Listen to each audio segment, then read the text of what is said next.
welcome to UFO Secret Space. And I'm your host, Janet Lesson, and my guests today are Bruce Cornet and Susan Johnson.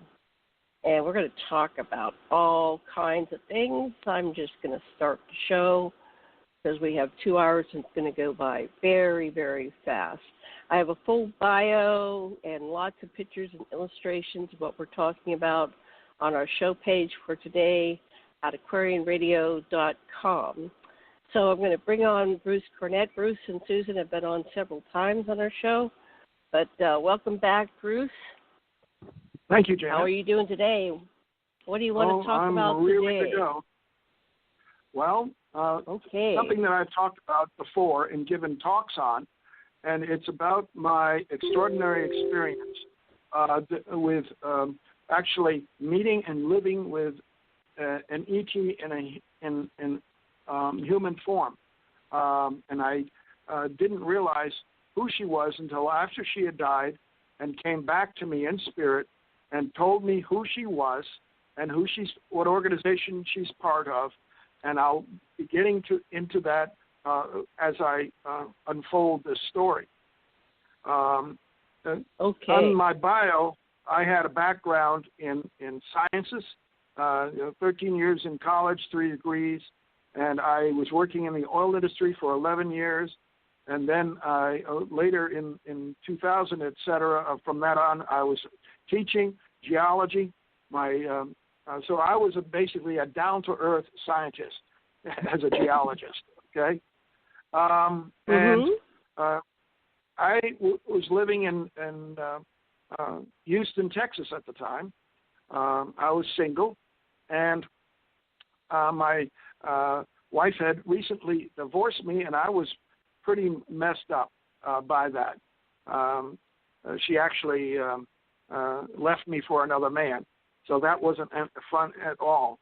And someone, a female associate, a secretary at work, I worked for Gulf Research and Development, suggested I come to church with her, and I might be able to, get some help from the people there that will help me get through this difficult and emotional period.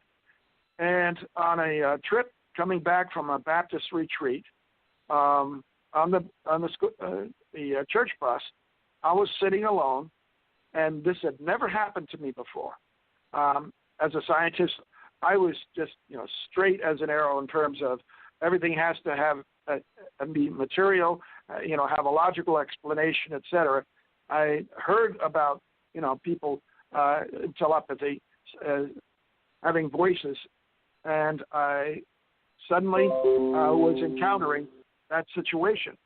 A male voice said to me, "Are you ready to serve God and do whatever He asks you to do?"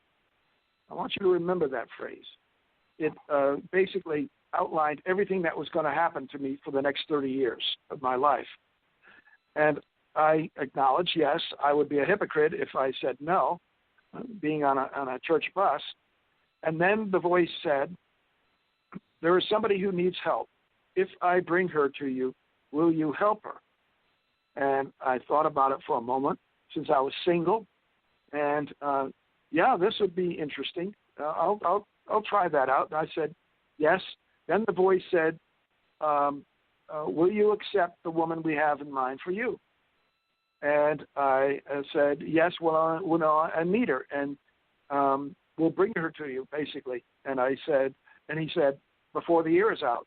Well, it was about 2 years later that I met this woman who was brought to me from New Jersey, and she flew down to be with her estranged husband in Houston, and he didn't want to help her out. He just wanted their son. And I met her at a Christmas party, and she immediately picked me out, knew who I was, and I saw her difficult situation and suggested she come and live with me.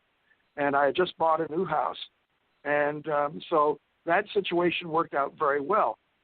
What I didn't expect was on the first weekend we were together with her youngest son, is that she was telling me things about her life that just blew me away.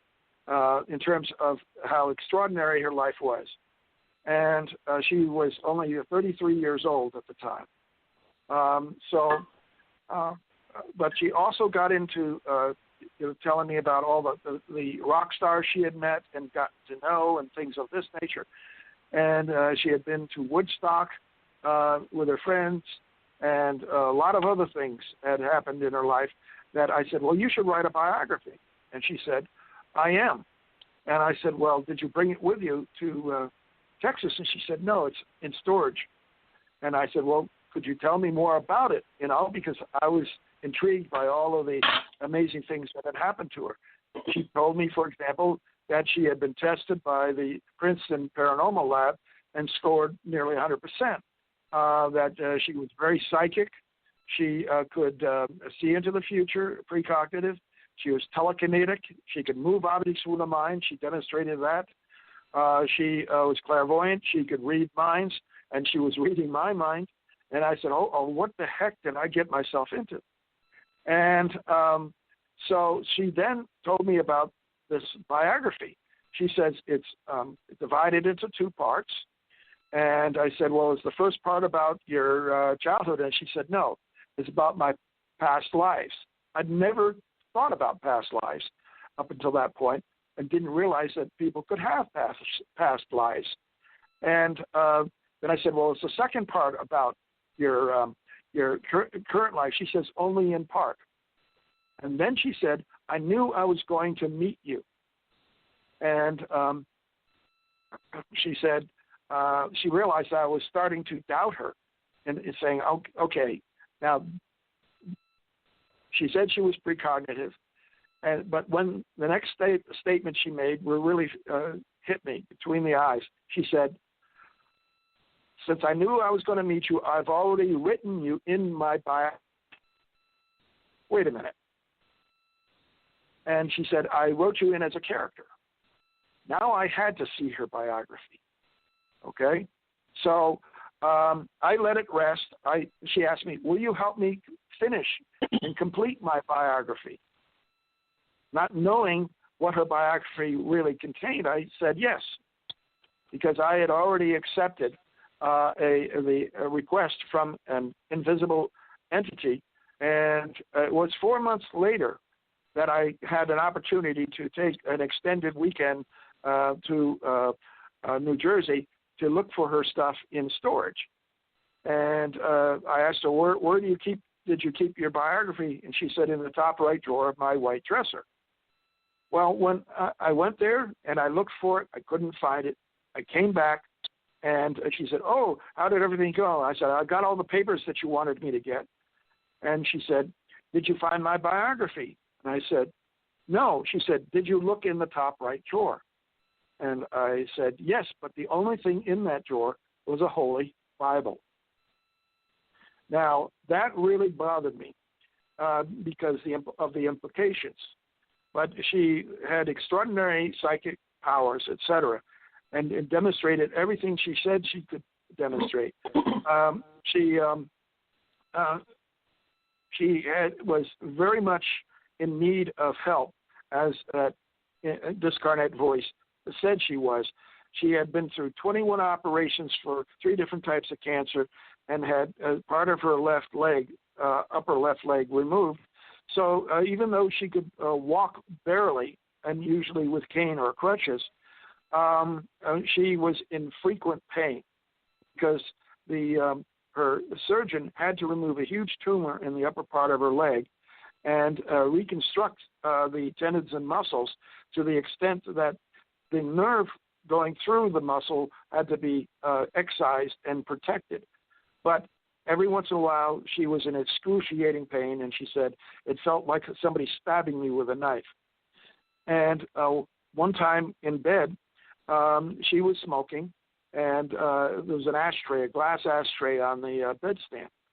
And all of a sudden, she cringes and puts her hand on her injured leg. And the ashtray next to her explodes and sends dozens of pieces of shards of glass flying across the room. I mean, it was like a hand grenade going off. What the heck? And then about 3 or 4 months later, we were toasting each other with glasses of wine and sort of, wrapping our arms around each other as we toasted. And she cringed again, and suddenly the glass just shattered into 100 pieces and fell through her hands onto the floor. When we moved from Houston up to New York, she had her bad leg up on the dashboard, and her foot was just about a few inches from the windshield, and she had to do that because of the bad circulation in her left leg. And all of a sudden she cringes as we're driving, and this spider web crack appears in the windshield and just spreads out. I mean, holy cow. Fortunately, the windshield didn't shatter. At any rate, we lived together 7 years exactly. She moved in with me on the 12th of January, 1984, and she died on the 12th of January, 1991, 7 years. And then she came back and to me in spirit. But before she made herself known that we could communicate with me to her spirit, I went. I knew that she had wanted to be buried in Texas, and she had been giving me clues up just before her death that she wanted to go back to Texas, and she was going to go back there even if she died. And I didn't realize that everything had been set up from the time that we had been married in Houston. And for 4.5 years later, I would go back to Houston and go to the cemetery she wanted me to go to, and she would be buried in the Garden of Texas Liberty, a triangular area dedicated to the independence of Texas during its revolution with Mexico. So, on 2 days after she had been buried, I went with my mother to her gravesite, and I took my camcorder that she had gotten me for Christmas, and I was videotaping everything for her family up north. And I didn't realize what was happening at the time. Why should I? I was looking through the black and white viewfinder on the camcorder, so I really didn't see all those colors that were happening right in front of me. And it wasn't until I reviewed the videotape that I saw that her spirit was in this round 8-column temple in the center of the triangle, and in a kaleidoscope of colors, changing the column colors from emerald green to purple and alternating. And it was moving, the colors were moving from column to column like a merry-go-round. And that animated GIF, Janet, is on your webpage. Then I moved over to her grave, and I was videotaping her grave, and I was saying my farewell, and her spirit appeared over her grave as a beautiful starburst of green, blue, and white, pulsating right in front of the camera. And I was just blown away. And then I was told telepathically to turn the camcorder off. I wish that had not happened. There was a big cloud that was hanging low right over her grave. And all of a sudden, this second light appeared at the bottom of the cloud. Now, it was 8:31 in the morning, and the actual sun was barely rising above the trees to the east. And this brilliant light sent a column of golden light down to her grave, captured her spirit, and we saw the colors of her spirit rise up in this column of golden light into the sun, and then the beam retracted, and the light went out. We didn't know what to think. What I would later find out that this was a Shekinah. A lot of our ancestors, especially people associated with the Bible and afterwards, knew what a Shekinah was. It's Hebrew for a glory cloud or a cloud of God. And it went along with the idea that, she had said that she was the author of the Holy Bible. That was her biography. So these were all very confusing to me. And it wouldn't be till years later that I began piecing all the pieces of the puzzle together. And in fact, it wasn't until 2010 just 10 years ago, that I discovered that our life had literally followed the script in Revelation chapter 12, which is about the woman who bore the male child. And this was extraordinary because all the 17 verses, I found the 2 verses near the end that describe who I was and what I did in order to save her life. And that she brought her into my new house and took care of her for times and half a time. And then, so I began putting this stuff together, but this was 1991. I was still very much grieving for my loss. It wasn't until 1994 that she came to me and told me who her name was, who she was, and what her spiritual name was, and who she was connected to in terms of human evolution and development. And that was quite a shock to me. I didn't expect any of that. She said her name was Kahra, and I had to do some research on that. And I discovered this by sitting on the edge of my bed, and when I was asking her telepathically, she had been calling me Bar, or Bonnie had been calling me Bar, and her spirit was calling me Bar. That's how I knew it was her talking to me. And Bar is Aramaic for son. And so I felt that she was trying to tell me that I'm some way spiritually connected to her. And she said that when I asked her, I said, "Is Bar my spiritual name?" And she came back, "Surprise, honey." I said, "Do you have a spiritual name?" And she said, "Yes, but I'm not going to tell it to you. You're going to have to guess it." Well, that puzzled me. How am I going to guess her spiritual name? And I started focusing on my inner eye, closed my eyes, and all of a sudden this phosgene, or mist, appeared in front of my inner eye, my mental eye, and these letters appeared in that mist. They popped up through the mist. The first on the left was a capital K, then a little bit off to the right was a capital R, then a small lowercase a appeared after the K, and a lowercase a appeared after the R. And I saw it, and I said, "Kahra." And she said, "Yes, that is my name. Don't abuse it." Well, it wasn't until later when I was doing research that I discovered that the ancient Egyptians worshipped Kahra as the spirit of goddess. And there are hieroglyphs and drawings that depict this, of Isis and Nephthys, for example, at the foot of the shed with a symbol for the Ankh Egyptian cross on top, and then on top of that were 2 upheld arms with a red sun disk above it. And the red sun disk was Ra, which is feminine for goddess, and the 2 upheld arms are Egyptian symbol for spirit of Ra. And so I realized at that particular point that somehow I ended up marrying and living 7 years with an entity who had been worshipped by the gods and goddesses of Egypt. Well, it got even more amazing as I did more and more research into this.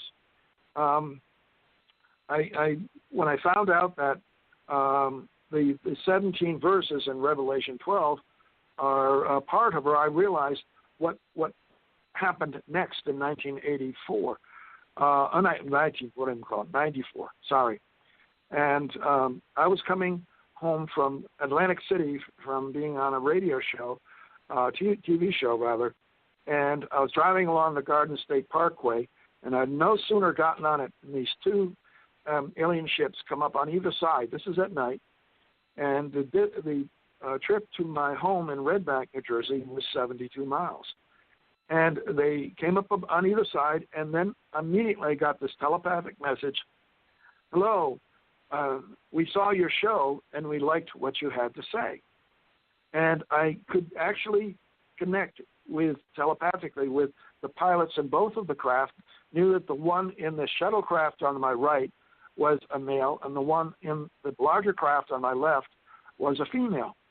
I didn't have any idea who they were, but I was going to find out 12 days later when I woke up to go to the bathroom, and a holographic projection, a 2D projection over my bed appeared with 3 astronauts floating in space. And 2 of them were in astronaut decompression suits, and there was a smaller being in a greenish-gray decompression suit. It looked like a gray alien. And at that particular time, I was just getting introduced to the UFO field, which I started in 1992-93. Now, here in October 23rd, 1994, I was staring at 2 astronauts floating in space with stars in the background, and I was telepathically told, study the 2 humans, which I did. There was this beautiful woman in the center, and there was a man with a beard to her left or my right. And I wanted to know how in the world they were able to project this 2-dimensional screen over the bed. My wife was sleeping underneath all of this at the time. And I stuck my hand into the image, and I could feel this energy passing through my hand. Then I went to the side of it and wanted to see what was behind it. And as soon as my eyes passed the plane, everything disappeared. Then I bring my head forward into the front of the screen, and the image would reappear. Well, I was telepathically told, because I had gotten up to go to the bathroom, when you come back, the vision will be ended. And after I came back from the relieving myself, I woke my wife to tell her what had happened. And she said that I woke her in the middle of a dream meeting my children. And I said, well, they didn't tell me their names. And she said, in the dream, the names were Nora and Kyle. So she actually ended up participating in this. Now, why is this important? Because I would later find out that Bonnie was still fulfilling the prophecy in Revelation chapter 12, verse for verse. And she gives the woman who gives birth to the male child. Now, religions uniformly interpreted that woman as being symbolic of Israel, and that this woman would not be a literal flesh and blood person. But the importance of this is that unfortunately, most theologians think of the male child as representing Jesus, that he would be born, that this was just a reflection of his original birth 2,000 years earlier. But all the circumstances were wrong. They were very different. What I discovered that in Revelation 12:1, the first verse, it describes a woman cloaked with the sun standing on a crescent moon. And it turned out that was a perfect description of Bonnie's astrology chart. And all of her planets, sun and moon, form a crescent at the bottom of her chart. And the sun is in the 6 o'clock position. She was a Gemini, born on the 18th of June. And her Saturn on the right side was in Virgo, and her Jupiter was in Pisces. Now, she had told me on that first weekend we were together that she was engaged to her sweetheart, Greg, Nathan, in high school, and they were planning on getting married as soon as they graduated from high school. Well, about a year before they got married, she suddenly became pregnant in April of 1967. And she had all the signs of pregnancy, but she had never known a man. Her fiancé wanted to marry a virgin. And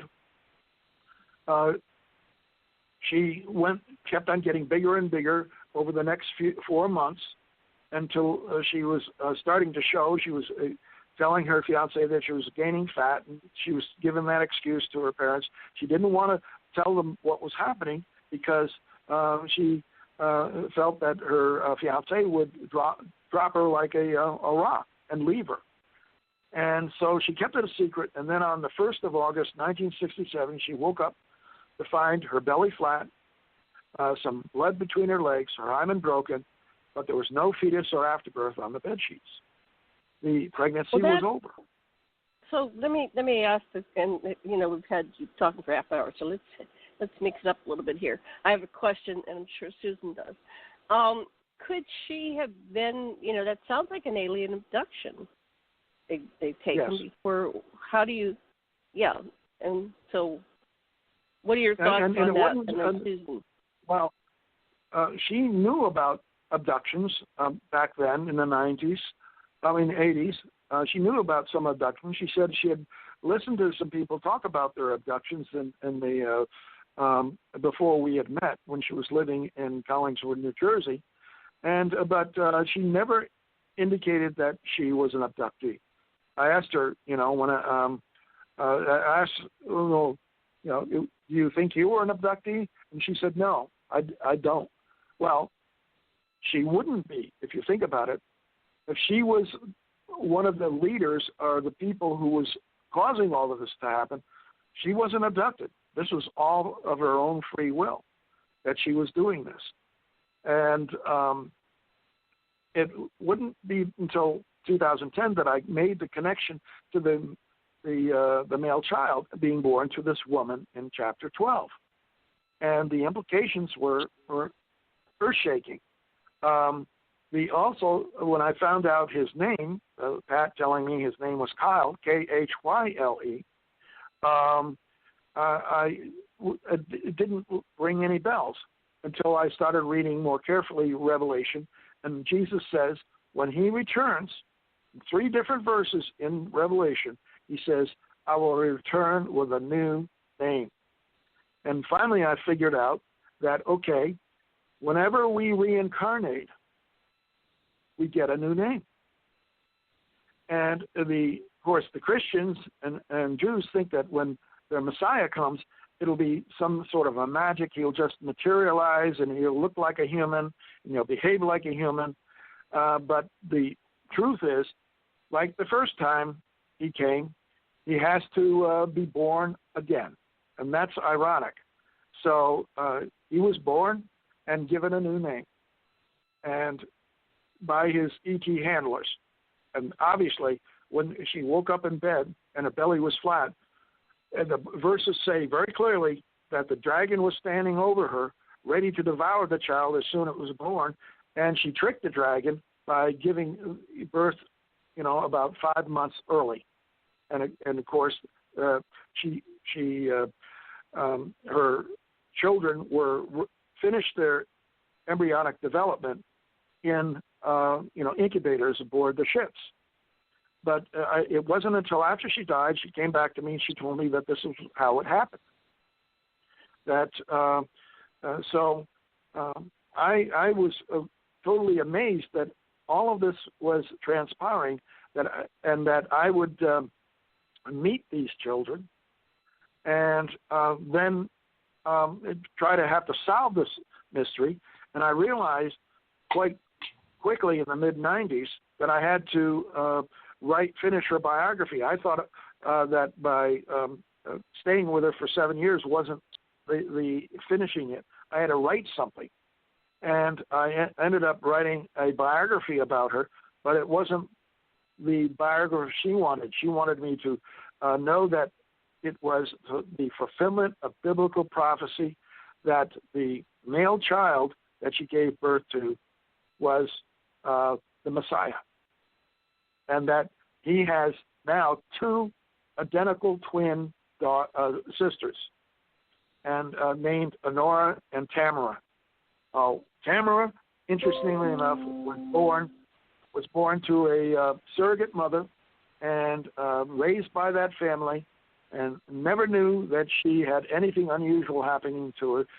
After she graduated from Princeton University, again Princeton, she married her fiancé, and they have been living and staying together in Ohio and have 5 children. That much I do know, but she does not believe any of the story that I told you here. She thinks that the parents who raised her are her biological parents, but she doesn't want to find out if I'm her father. And that would really change the whole picture. Let's let Jen. Susan talk for a little while, because we've had a talk for 30 minutes. Okay, Susan, and then we'll weave your two stories together. So, Susan, how does this have any connection to your story, or where would you want to go with your section? Everything that he's saying is true chronologically, and everything, the pattern exists. And this has been a repetitive pattern in other abduction cases where people have been impregnated and lose their pregnancy. Like 3 months, they'll miss their period, and then on the 4th month they get their period again. And usually that's the normal gestation period for any gray or any insemination process that they'll do on an Earth human female or on an alien hybrid human female. So that coincides. The ship coming down and beaming the spirit out of the grave, it's possible they could have taken her body too, because typically most higher advanced races will use the DNA of the past life body and they will keep a vial stored on the ship or like in an archive somewhere. So when they need to reincarnate that being again, they will use the DNA of their past life body, and they will do recombinant DNA gene splicing on the eggs in utero in order to make it the hybrid so that person can incarnate into that body. So that's normal. So it's possible you may want to go back there and exhume the grave and see if the body is still there. It may not be. Yeah, that is one thought. One thought that I've had. It might not be. As you say, they can recreate the body so that, and we really don't know what she looks like. What Kahra told me was she was the leader of the Caradonians, and she didn't tell me that they were the tall blonde whites or anything like that. She may have assumed a form that was similar to who she was before she came to Earth, right?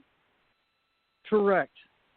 Because like even me in my past life, told that in this life, that in my past life I was back on the base on Nyenda, on the base called Actra, which most of the Arkarons lived in, Arkaron colonies on Nyenda, and I was shown by one of our leaders, an elder, that I would be in my next life that I would have red hair and brown eyes, and my body would be slender.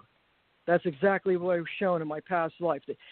And they said in my next body, I'll look more like them, with the spiked jawline and the tentacles on the chin and the rough areas in front of the TMJ area on each side underneath the earlobe.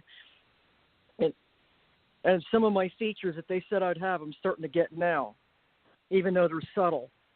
As far as the Bible, I think it's an outline, specific outline of the protocol and the methodology that these negative ETs use to produce slave colonies for Earth human planets. And I'm going to go back to the last show, that General James Hendricks, when he said they have other Earth-type planets with human slave colonies on them. I agree with him, because that would explain why there has been so much abductions and so much ova and sperm taken from humans, because they're reproducing colonies to put on these other planets to enslave them and use them as a commodity. And they claim that these humans, because they messed up their genome with their own gene splicing complexes and stuff, they claim that these humans are their commodity and their property. And that's where they came up with the prime directive, to keep the benevolent ETs from intervening on their behalf. The 5 human colonies were put here before the negative ET scourge came in here and messed up their DNA. And they think that because they put in their own gene complexes, they have the patents on those complexes, and they have proprietary information, and they think that because of that, they own the patents on their DNA complexes. They think they own the human. That's not true. No being should be owned by another being ever. That is a universal law. Every being has its own identity and has to evolve and ascend to its true form.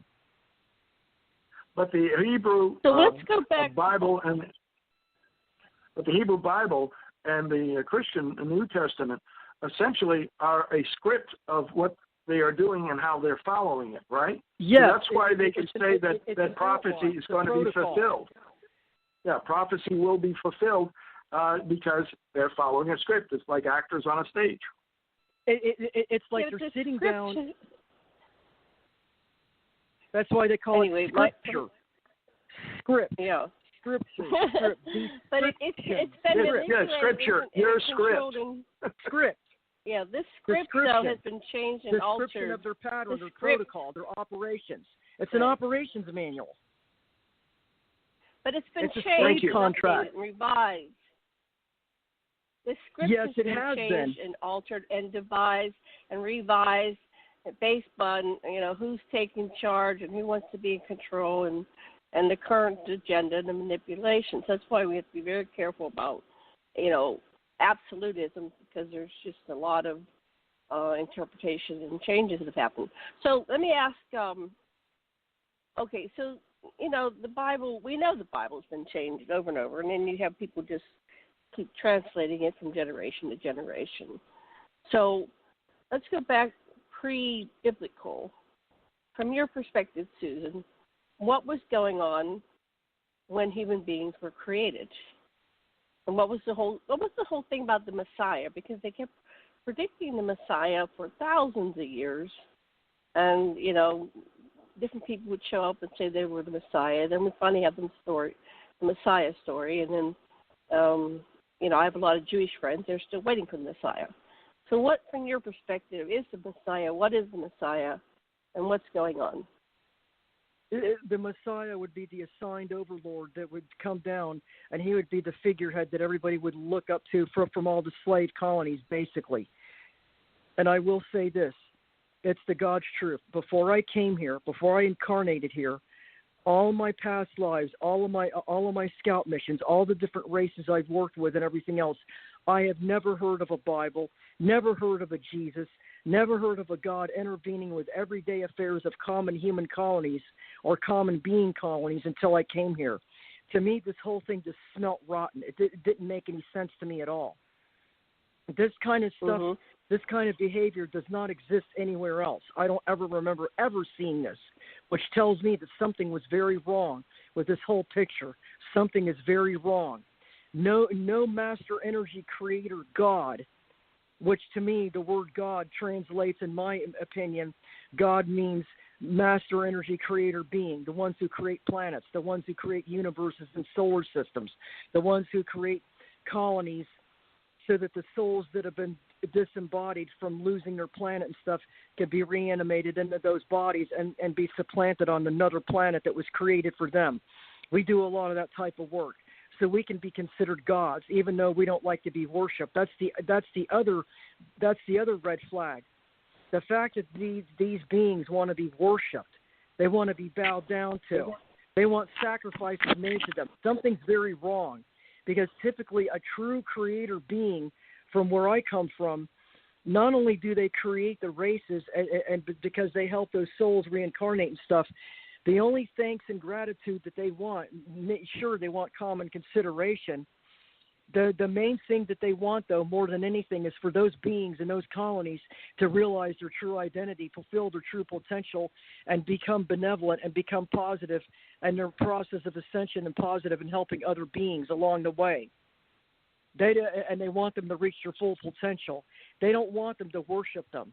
Typically, they don't. They feel very awkward and bashful and outlandish if somebody has to worship them. It feels very awkward and uncomfortable and clumsy to them.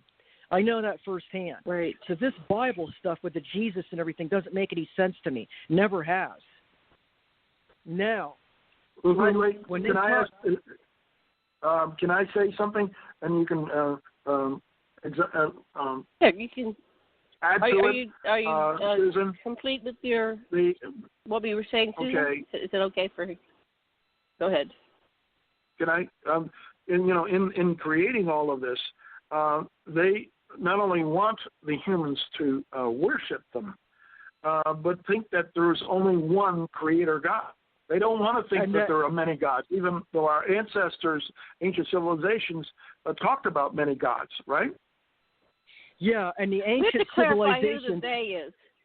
Wait, let me back up. Who's the they that wants this and doesn't want this?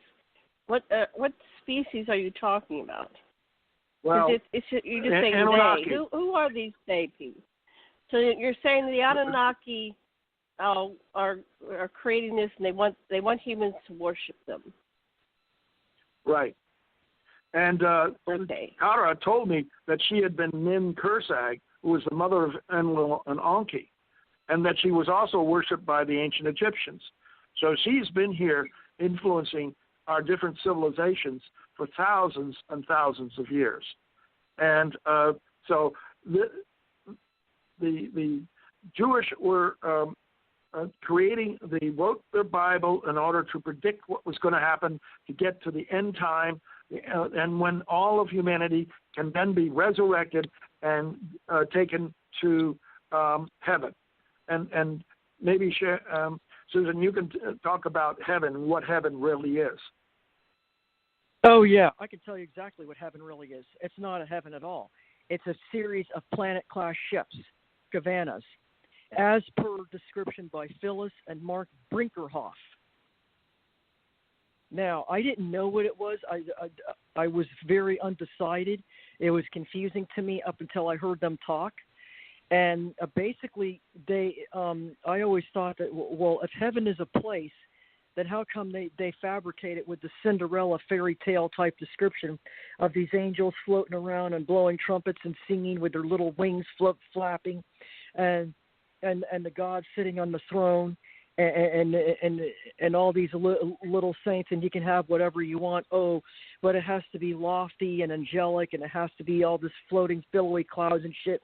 That doesn't set with me. I don't ever remember a place ever existing like that anywhere else in the universe. I don't ever remember ever seeing any place like that, and that was foreign to me. That didn't make any sense to me. And then they talk about hell, about the evil and eating and everything like that, and eating, and the demons eating your body over and over again and reliving the same thing over and over again. Stuff that didn't make any sense to me either. And the third thing that didn't make any sense is, how are you supposed to learn your life lessons and everything if they tell you you're not supposed to remember your past lives when you reincarnate? That didn't make any sense to me either. So, and then I heard that when they canonized the Bible, they took out all of the books in the Bible that talked about spiritual abilities and psychic abilities and reincarnation. The original Jewish Torah talks about reincarnation and stuff. And so What I'm wondering is, they did that on purpose to defuse and disarm the human of any individualism, any total complete psychic awareness of their true abilities and their true identity, so that they could be more easily enslaved and dummied down and manipulated by the new sires that came in, and they're the ones who interfered with the human genome after the 5 human colonies were put here. And this is they're still doing that today. Adamite civilizations. The pre-Adamite civilizations coexisted with ETs on the surface of the earth. And this can be evidenced by the step pyramid that was created. Archaeologists dated it, and it's younger than the 3 great pyramids in Egypt. So that indicates to me that whoever was here before, who built those great pyramids of Egypt, also built all the other pyramids around this planet and the other monoliths, and they had to leave before the human colonies could be supplanted here. And this is a pre-Adamite times, right? And so once the 5 human colonies were supplanted here, that would be those rows of holes on each of the continents, and each one of those holes, I don't know math or anything that well, but I know it involves an algorithmic or fractal analysis to determine that those holes probably map out a DNA sequence of each one of those human colonies. That's my theory, my observation, based again on the work that we do. I want to address a couple of things that you said, Susan. First of all, the Anunnaki, they were several factions, and they had a war, but they would go back to Nibiru. So Nibiru was heaven. They were just going to their home planet, and they would be invited to go back there and visit the Nibiru and enjoy the civilization, because the Earth had not achieved that level of civilization that Nibiru had. They were the colonies, right? The stuff about the clouds and God, that was a later manipulation. All those type of images, they were not the original intention. The Anunnaki walked among us, and then at one point, the humans went to battle, or they were able to kill and maim and mutilate an Anunnaki, so they realized that they were not invincible, that they could be harmed. And I think it was the Battle of Troy was a big turning event when Inanna got hurt, so she had to be taken up on board ship or somewhere off planet and revived. So after that, they started building the ziggurats and meeting from Mount Olympus and the different things being up high. They liked the higher elevations anyway because they liked the cooler climates. And then hell was just the Absu, was just the South Africa where they had the mines and they were mining gold to send it back to Nibiru. So, if you didn't behave, you got sent to work in the mines, just like we send people to Siberia. If you don't behave, you go to Siberia. It wasn't really a hell. All these things got warped after the Anunnaki removed themselves from primary out in front management. So Enki, when it was planned that they were going to leave, they started creating the priesthoods and the kingships. And so these were the demigods. So they started doing a copulation breeding, not just a genetic manipulation, but they started to copulate. There's something about the hybrid vigor when you copulate compared to the cloning process. So they started to have their children, and then when it was time to go off planet, they left them to rule. So your kings and queens, like the Queen of England and the presidents that are all related, they're all related. All these billionaires and leaders of the world, if you take back them genetically, they have a lot of Anunnaki DNA. We all have Anunnaki DNA to a degree, but there was a further injection of DNA through copulation and inbreeding with humanity.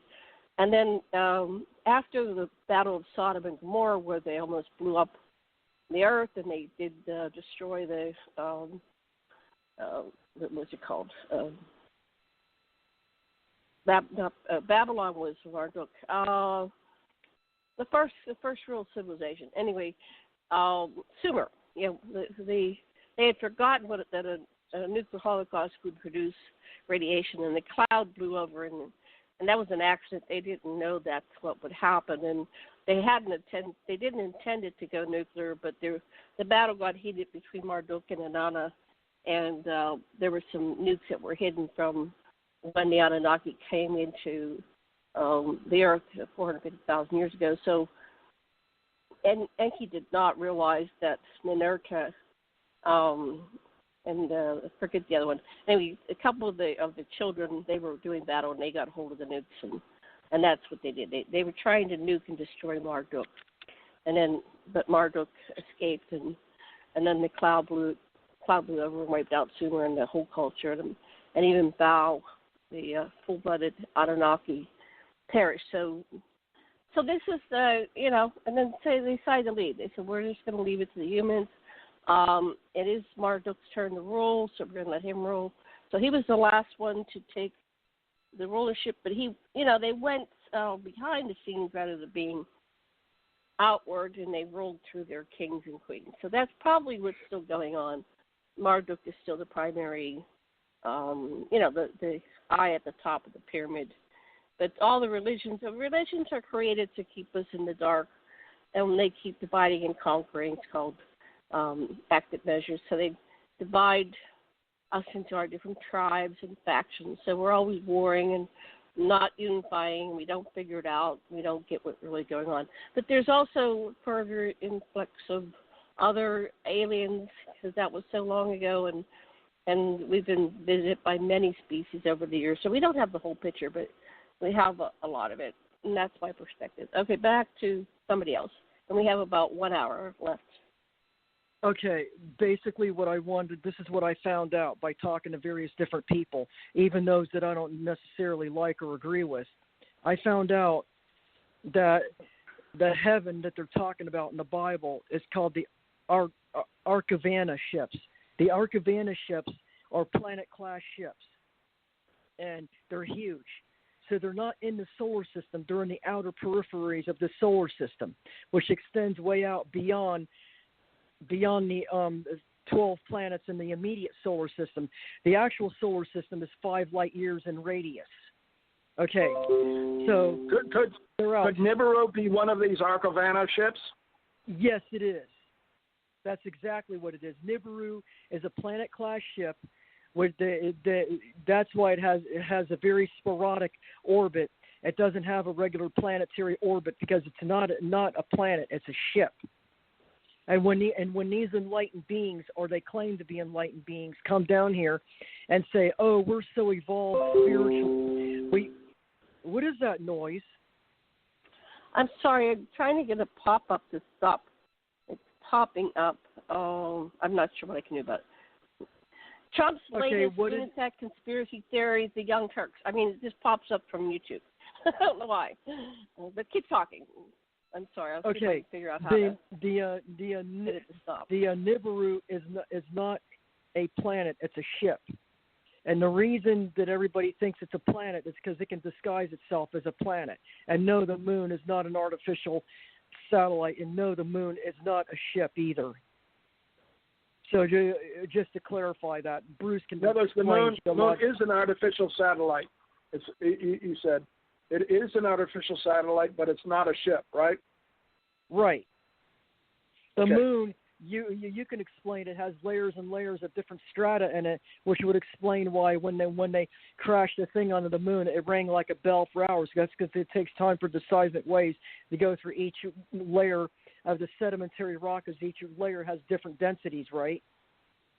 No, it wouldn't be sedimentary because supposedly the moon is all volcanic in origin, okay? There's no water, as far as we know, to lay down the sediments. But you're right, it is layered, significantly layered, and the upper part of the near side is largely an alien base that goes down 5 to 10 kilometers. And so in all of the surface that you see when you look at the moon is artificial, except, for the meteors that land on the moon. And the Apollo astronauts, they brought back rocks from the moon thinking that they were part of the moon, when many of them were just meteors that hit the moon and landed on the moon. And when they did their radiometric ages of them, the radiometric age is as old or a little bit older than our solar system. So that explains that, you're dealing with something that is artificial. Okay, and on the backside of the moon, the third quadrant of the backside of the moon is called the Pictet region, where the Urquequians have the different alien bases there. Because they told me about it in 1994. Well, NASA knew about all of those bases too when they sent the Neil Armstrong, et cetera, walked on the moon. They already knew all that there were alien bases there and alien craft. But they couldn't tell the public. See, okay, and then back to the Bible. Anyway, so the Arkaronas are, according to Phyllis and Mark Brinkerhoff, and I agree with them on this one, they are huge planet-class ships. Now, we have 2 or 3 planet-class ships in our empire, whatever you want to call it, domain, whatever we call it, eminent domain. We have 3 planet-class ships of our own. But the Arkaronas, that's what they refer to when they're describing heaven in the Bible. And there must be a hell planet, and that would explain hell. Because we did create 3 to 6 planets in the Pleiades star system. And 2 or 3 of them are for growth and evolvement for humans to go off world once this planet, and once we do the pulse, there's going to be advanced humans that live here, benevolent humans and everything. They're not going to be affected by it. But the negative, evil, destructive, parasitic, scourge, and disembodied entities are all going to be eliminated. But there's 3 planets that are in Pleiades system. One is for bullies and bastards like that, and the other one is for visceral, evil, sadistic, like serial killer types, and the other one is for those that are like in between, like vacillating, like in between good and bad. Now, the first two that I had mentioned, they have processing stations which they process the bodies, and they use the product for star formation or planet formation. The souls are eliminated by the Signicians and the Dracos, eliminated out of total complete existence, converted back into a pure form of energy. When they talk about ascended beings saying, "Oh, we no longer need a physical body because we're light energy being," that's not true. And I can speak firsthand because I'm considered, and highly, not down here, but up there, ascended master. And I have reached my golden light state of being where I can emanate gold light from my body, but I'm still in a physical body. And even back home in our home world universe, even though we're physical beings, we can float around and emanate light and float around an accretion ring around our sphere, around our sun, and it's a form of communion. Well, you told me that you were able to do that in front of your house.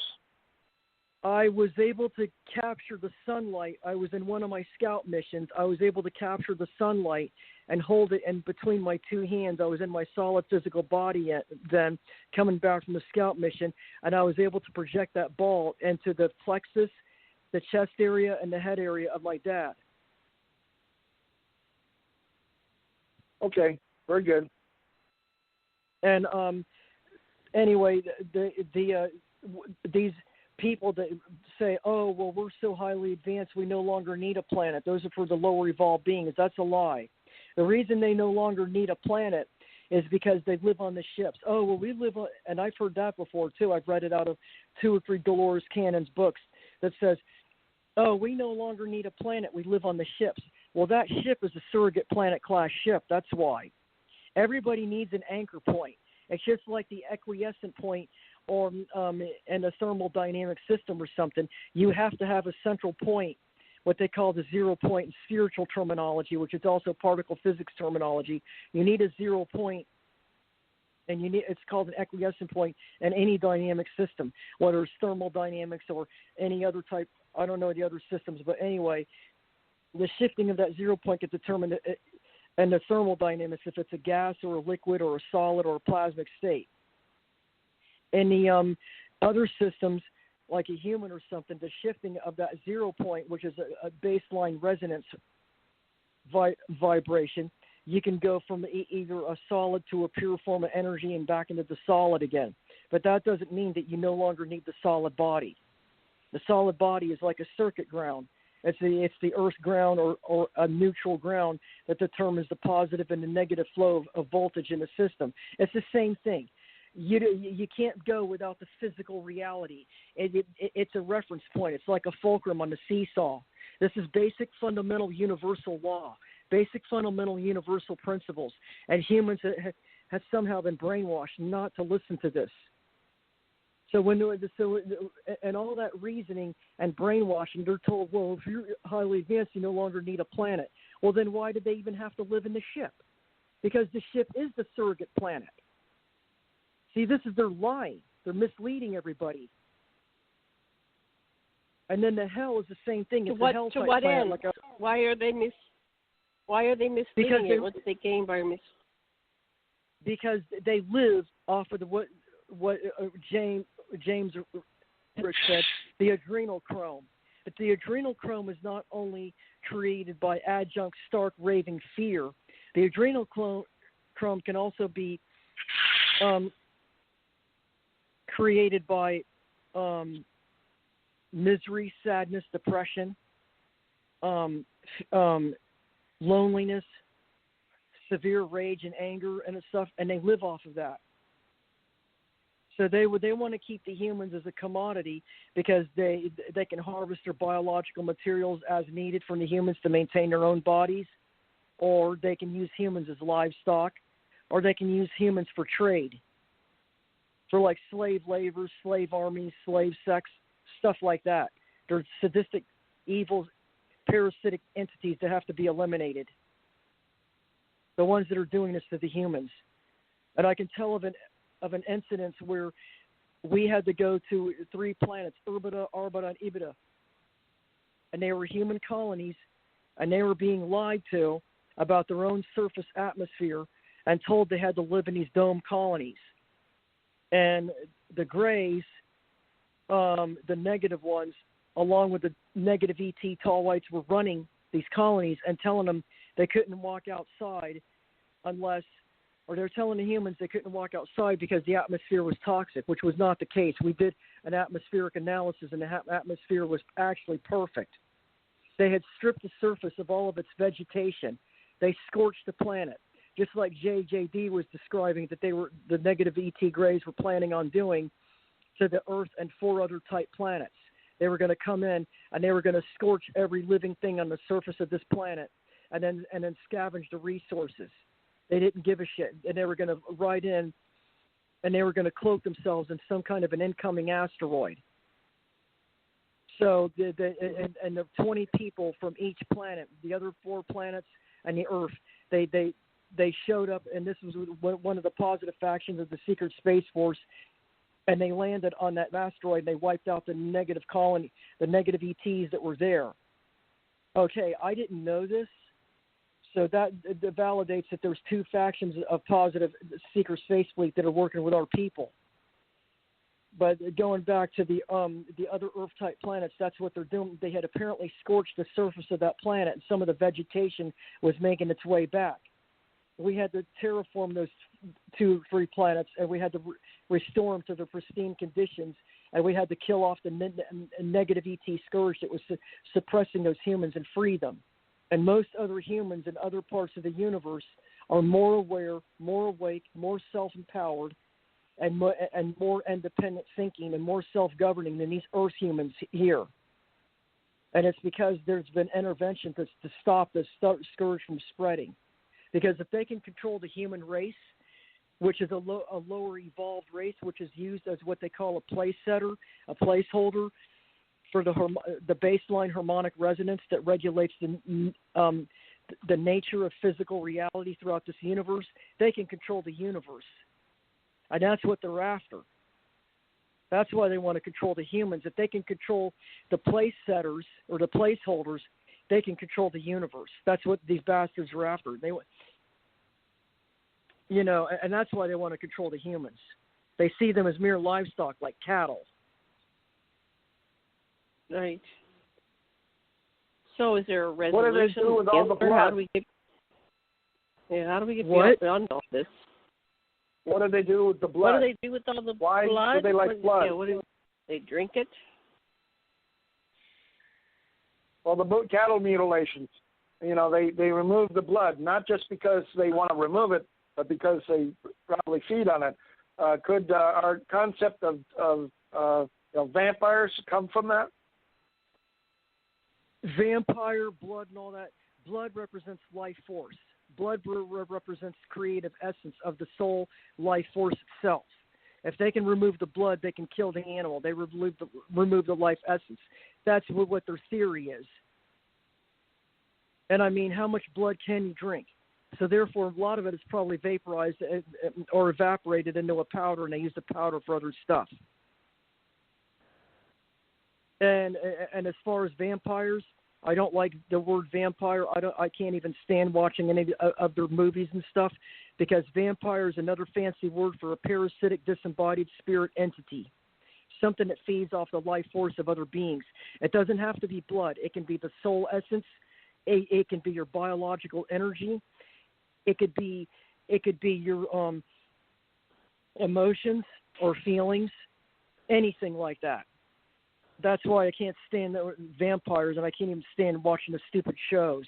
To me, it's a very offensive, because we had to try to kill those entities in the other universe, and they fled. How they fled over here was they hid in the portals and the wormholes and the what are the Stargates No, not the Stargates. The portals and the wormholes, fast track systems. And then when everything was settled after the other universe was collapsed, they emerged from the portals and they started infesting or infiltrating the lower evolved beings. And that's why you got all this damage going on. Wow. So what was this whole story about the Christ? Let's go back to that. What is the Christ? Okay. Has the Christ come? Will the Christ be coming? The Christ is a figurehead that's used to try to subjugate the humans again, to have a common figure everybody has to bow down to. And when they say, ask Jesus into your heart, you will no longer perish, you will live forever, and my home has many houses and many mansions, what they are saying is if you bow down to him and you give up, and it says, my blood will wash you of all of your sins. Basically what they're saying is, what is the word sin anyway? What is the definition of sin? According to the Bible, sin is any desires that you have, which is basically an innate aspect of your very sentient being, is to have desires. You're supposed to have desires and inklings and drives and stuff. The thing is, you got to be self-governing and responsible in using it, and be self-aware of your true identity to know how to use it to effectively develop and evolve in a positive direction, progressive, positive manner of your true being and identity, and integrate with all the universe and creation. But instead of cultivating it like that, they're telling you to suppress it and squelch it. And they're saying, well, if you ask Jesus into your heart, you will no longer perish, but you'll live forever in heaven. Well, what's heaven? The Ark of Anna ships. If you worship Jesus and denounce your true nature and denounce your true identity, oh, yeah, you can live in their ships forever. That's exactly basically what the Christ is. All right, when is he supposed to return? At what point? What do the Hebrews say in their time schedule? That you're going to have to go through a period of tribulation before he'll actually come back to earth, correct?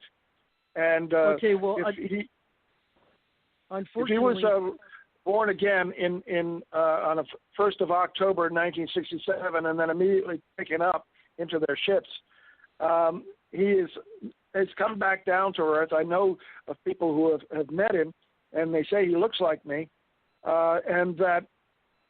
But he's, right now he just recently turned 53 years old. And chapter 12 is 7 chapters before chapter 19 in the book of Revelation. And in 19 is when he comes down from heaven. And he brings his army. Why does he need an army? Unless he wants to, subjugate and conquer the earth.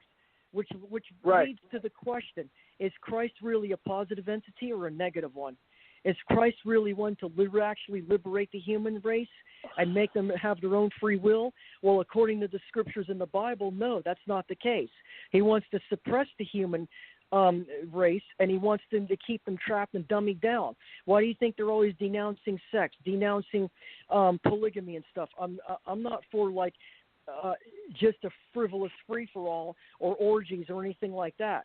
But there is a place for polygamy in a sentient living being, especially when you're dealing with soul groups and soul mates, and you're dealing with the bio matrix and the soul matrix, and you're dealing with an identity matrix. Yeah, you're going to need 2 or 3 or 4 other people to balance out your energy matrix. That's what this is about.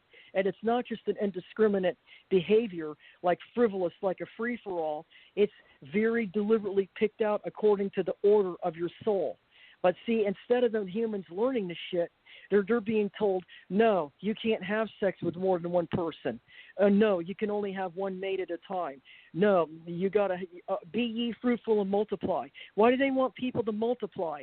Because they want more livestock to trade and eat and stuff like that. Right. That's what this whole thing is, the whole root. I know.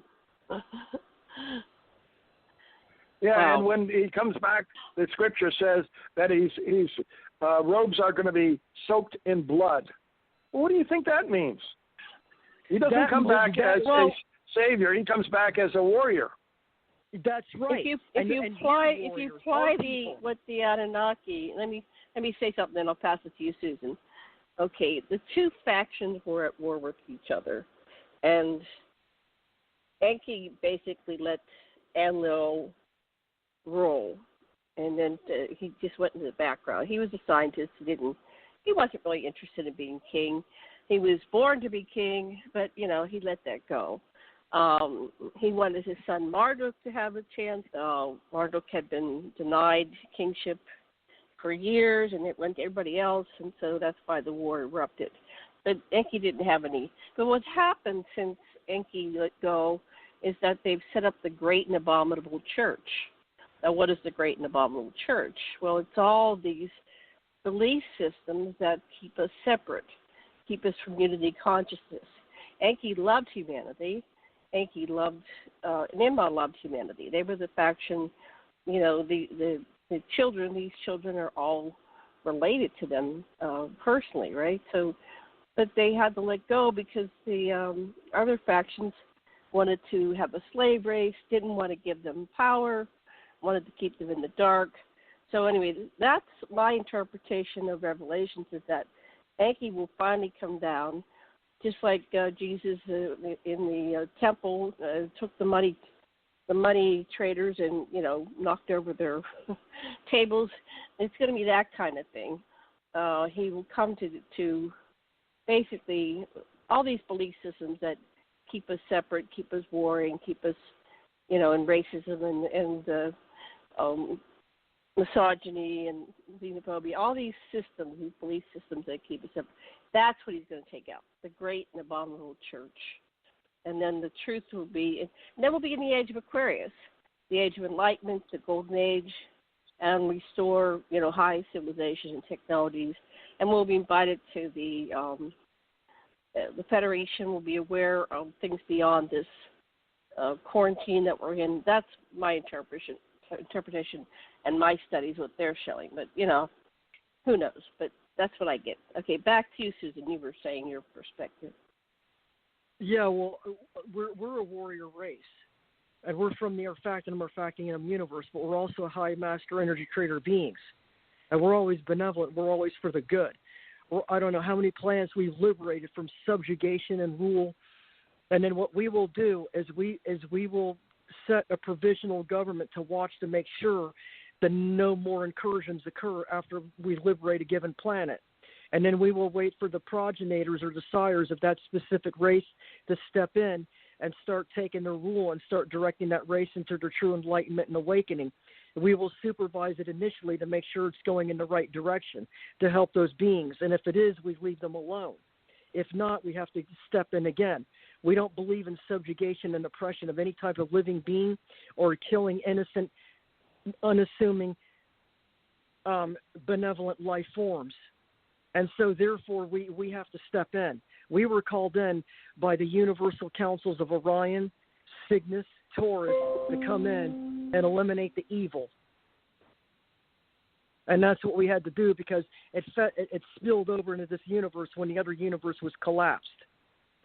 Because it was a beautiful universe, and the parasitic, negative, disembodied entities sucked all the life force out of that other universe, and we had to collapse it in an attempt to try to eliminate the evil, but some of it escaped through the wormholes and portals. And that's why there's all this fear going on right now about the Alpha Draconis portal being partially open. Everybody's saying they don't know what's going to come through those portals, and they got to be ready. Well, they can't do anything. It's only us that can do it. And as far as the Jesus coming down, why would Jesus preach if he's so positive and everything? Why would he not want humans to explore their true nature and their true identity? Why would he have to tell all the humans to go to him and worship him and ask him into their heart and everything like that, and surrender their identity and say that just because you're – and this is another part in the Bible that pisses me off. And I'm not human, and I'm speaking for the humans right now. Why would – I'm getting angry right now, you can tell. Why would the Bible – I hear you. Go for it. Go for it. Why would this Bible – abomination against the very nature of sentient being personally? It's the biggest damn ruse ever developed. Why would this Bible, which is a handbook of slavery for the evil Anunnaki to control the humans and whatever else, why would this Bible tell the humans, no, just the fact that you were born as a human, you've automatically sinned. And what kind of bullshit is that? Is that because you got degenerate DNA strands in your genome when you're born into the physical human body? Is that because the human psyche is a very rebellious, chaotic psyche at this point because it's not been developed? Is that because they can't control the humans because they've proven to have some kind of resilience that they can't quite exactly conquer? Why the hell? This goes against every ontological belief system that most higher intelligent beings have.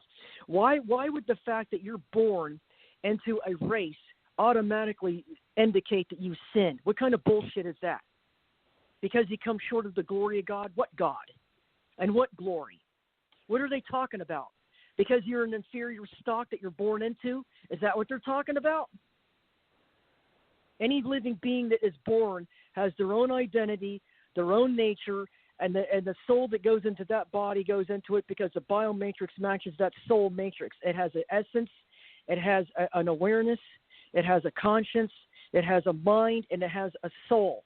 It has a right to develop and evolve its own true form. And no overlord or overseer has the right to tell that being that they're less than worthy of total complete existence in its true form because it's an inferior stock. What kind of bullshit is that? I'm a good person. I don't do crimes. I don't do drugs. I don't do sex. I don't do partying. I don't do criminal activity. I don't try to play mind games or anything like that. So why am I a sinner? That's a crock of bullshit. And what is sin? In Spanish, It means without. Right? That's what the word sin means in Spanish, without. What am I without, huh? Without the ability to be controlled and subjugated by the so-called God?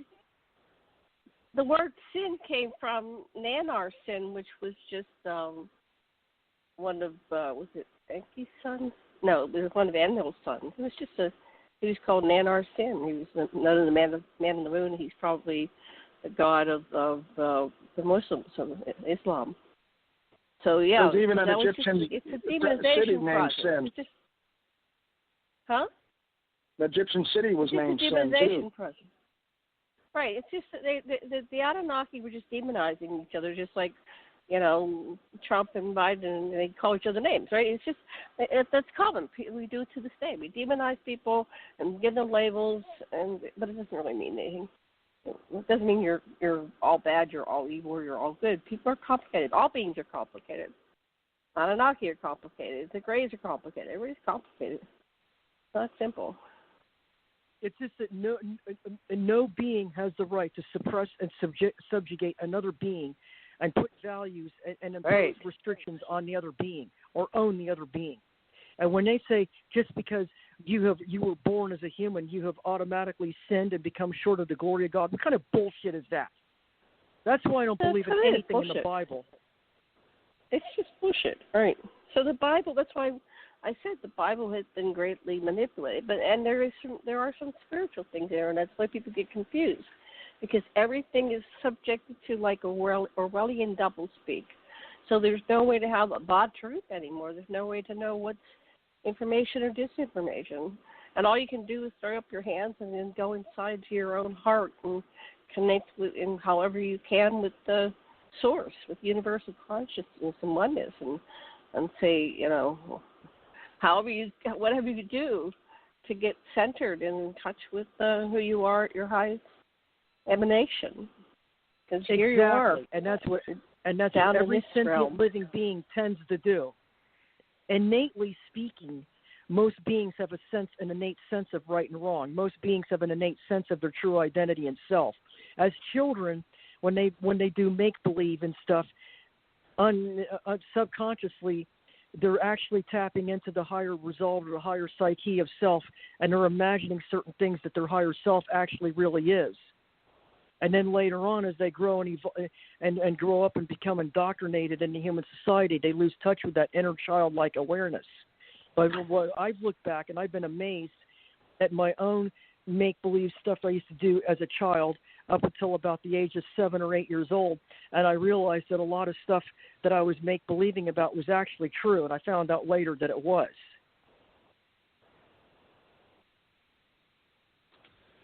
Yes. Okay, let's see. It's 3:20 for me, so we've been doing this for an hour and 20 minutes. So we're ending at 4, so we have a little bit more than a half an hour. What would you guys like to cover? One other aspect. When a person dies, everybody says go into the light at the end of the tunnel. Well, I found out that you're not supposed to go into the light. And I tried to email you and tell you, and I never got a response if you acknowledged it or not, about the YouTube video. Just go on YouTube and look up. I didn't get a chance to find that, and I meant to do that, but my internet's been acting up for 3 days now. So my apologies. I wanted to do that. So what's that? It's called. What's the thing called? Into the light or something? It says do not go into the light. Now, why not? Do not go into. Okay, so most people have been brainwashed to believe. Into the light? Remember what General James Hendricks said on our last show about when he went into the light, and he stood there, and at the end of the tunnel, there was a bunch of grandparents and everybody or beings pretending to be your relatives calling you into the light, and then when you get there, it's a lit room, and it has 2 flat screens, and each screen has a life on it, and you got to pick out which life you want to incarnate into next. And there's a being there that's telling you can pick one of these 2, or you're not leaving here. That's what the light is. That's why they tell you don't go into the light, because they say it's a form of slavery. They keep the human beings trapped and enslave a vicious reincarnation cycle to enslave their souls and feed off their energy by keeping them vicious reincarnation. That's why they don't want you to remember your past lives, because this way it's like a soldier re-enlisting in the military. He's sent to another place, right? No. If you re-enlist because by going into the light. Yeah. Okay. Because they tell you where you're going to go, and so therefore that lie of, you got free will, you can choose wherever you want to go, you choose your parents, you choose your families and stuff, is a lie.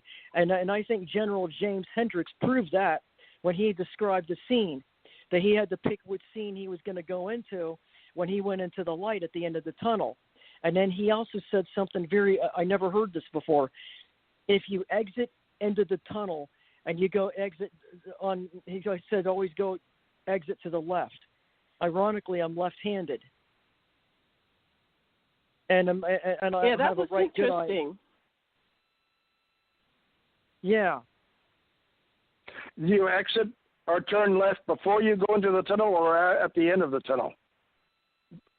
While you're in the tunnel, or before you go into the tunnel, you exit left. Yeah, before you go into the light, you take a left. That's what he said. So right. Remember that. Take a left. Stage left. Exit. Okay. That's why we learned that in the cartoon, right? Snagglepuss. Exit stage left. He was trying to tell us something. Yeah, maybe he was. Some people don't know Snagglepuss. I don't know it either, but that would be an example of a subliminal message. Well, there was a cartoon character, and I think he was a lion, right? Do you remember that? No,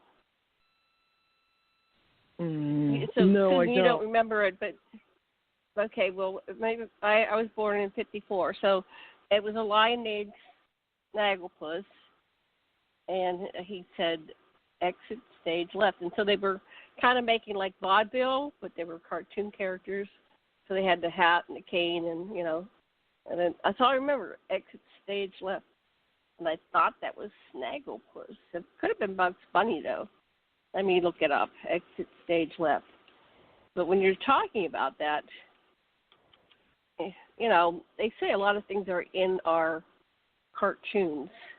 Yeah, here it is. Snagglepuss. I got his image. He was no, it wasn't a lion. Doesn't have a mane. He's pink. He's a pink cat, but not a domestic cat. Probably like a cougar or something. His name was Snagglepuss, and he said exit stage left. And here's another one. Don't know what that means, but that was something introduced to us as children. Okay.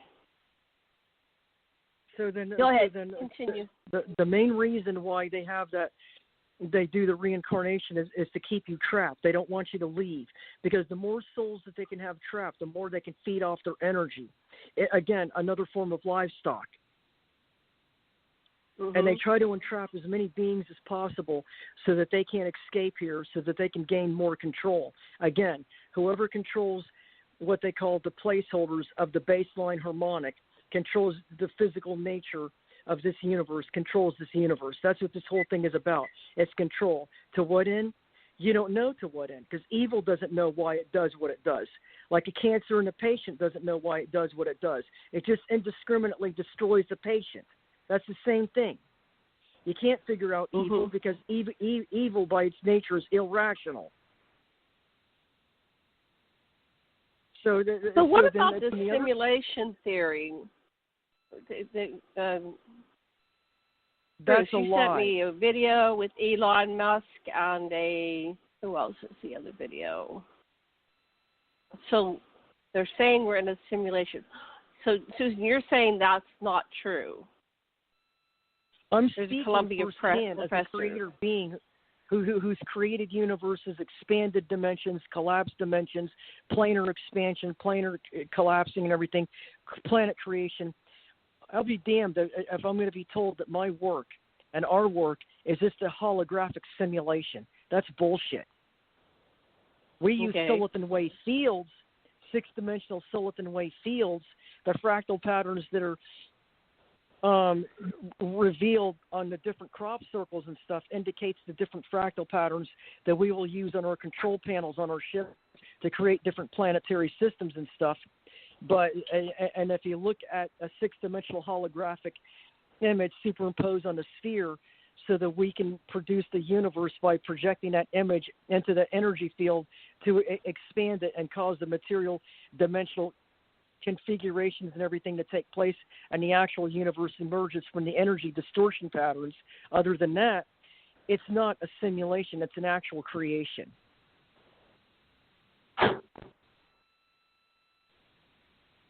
Again, it's the evil. Go ahead, finish. It's the negative ET scourge leading the mainstream scientists by the nose to keep the rest of the population subjugated. If they can control the leaders and then they can control their secular intellectual institutions, they can control the population. That's the whole agenda. And these lies are beautiful because they specifically describe every little nuance of every little trickery of every little aspect of the 5 senses, especially superimposed on the center of the brain. And so therefore, well, yeah, it's this and this, so it has to be true. And that's how they trap you. They mislead you. Yeah. Bruce, you want to say something? No, well, maybe Susan can tell us what we are supposed to be doing. In other words, if we recognize this evil, do we rebel? The only thing that you can do at this point, you got to get in touch with inner self. I know that sounds like a cliche, but that gut feeling, I was always told, stay focused on your center, stay focused on your center. That goes from your trachea and in the center of your breast down to your navel area and down your groin area. Stay centered, especially between the navel, the chest, and the trachea area. If it doesn't, that gut feeling, if it doesn't feel right, it's not right. That's number one. Get a sense of what your true identity is. What do you feel? Do you feel like you're from here? Do you feel like you're a part of this? Do you feel like you're alien from this? Let's start to analyze it. Then you got to start looking at you got to start training yourself on how to identify different universal patterns and all phases and all different types of life on this planet and elsewhere. Different scientific systems, the solar system, the atom, like the flowers and the insects, or like the different planets, and the like certain dreams and stuff. Like when I did the igneous rock activation phase on 22 Kepler B with our people, there was a uniform layer of water below the surface of that planet. To come to find out, mainstream science and NASA, and I think it's called space.com, they actually described that they found a uniform water layer underneath the surface of Enceladus, Ceres, the Moon, and several planets. It's also here on Earth.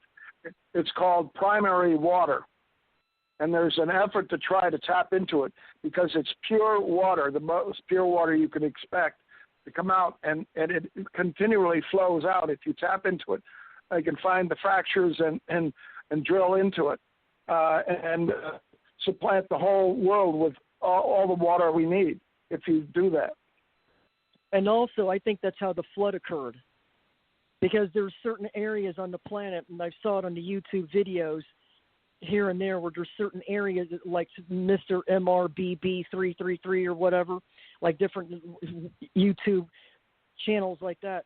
I've seen it where they actually showed surface water disappearing through these cracks on the Earth. And I think it's somewhere in Indonesia or Burma or something like that. I'm not sure, but they found these. It was really weird. And that proved my theory that probably the flood was created by introducing the pure water under the surface of the Earth to uniformly cover the Earth. And then, maybe not. It doesn't have to be that, Susan. I mean, all you have to have is some change in the rotational inertia of the Earth, and all of the oceans will come out of their basins and flow over the land. And if you look at Mount Ararat, where allegedly the Ark was supposed to come to rest, it's to the east-northeast of the Mediterranean Sea. And the tsunami that would have been created by this change in inertia would have literally swept across the Mediterranean and way into the Fertile Crescent and carried all the debris with it in that direction.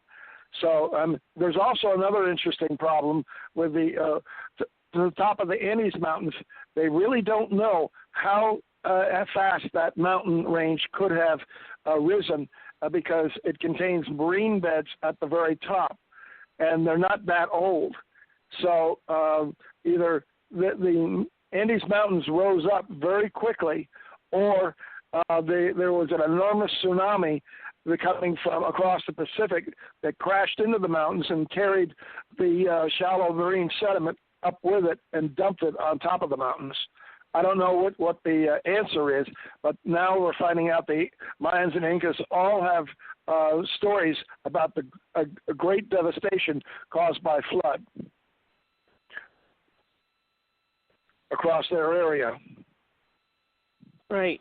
Yeah, there's lots of cultures that have the flood stories, and some of them had to dig out from under mud. They had gone into underground facilities, or they went to the mountain tops, but that wasn't always safe. So, yeah, there's lots of stories about that.